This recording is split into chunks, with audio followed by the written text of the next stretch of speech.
আজকে চলে এসেছি আপনাদের সাথে আরও একটি নতুন ভিডিও নিয়ে। যদিও অনেক দিন পর আজকে ভিডিওটা নিয়ে চলে এসেছি।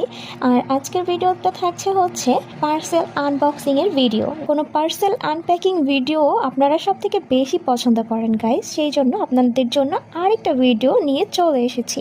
যাই হোক, এত কথা না বলে মূল ভিডিওতে চলে যাওয়া যাক। আমি একটা পার্সেল অর্ডার করেছিলাম, সেটাকে আজকে আনপ্যাক করব। আমি প্রথমেই শপিং ব্যাগ থেকে পার্সেলটাকে বের করে নিলাম। তারপর দেখছি এটাকে খুব ভালোভাবে এই বাবল ব্যাগগুলো দিয়ে র্যাপিং করা ছিল। এর মাঝখানে আপনাদেরকে একটু বলি, আপনাদের কার কার এই বাবল র্যাপিংয়ের যে পলিগুলো, বেলুন, ছোট্ট ছোট বেলুনগুলো, এইগুলো ফুটাতে কার ভালো লাগে? আমার কিন্তু খুবই ভালো লাগে। আমি যখন এতগুলো পলি র্যাপ পেয়েছি, আমি খুব এক্সাইটেড হয়ে গিয়েছি। সারাদিন ভর এগুলো ফুটাতে পারবো সেটা ভেবে আমার খুবই মজা লাগছিল। হোয়াট এভার, চলুন তাহলে দেখে নিই আমার প্যাকেজিংয়ের ভিতরে কি কি আছে।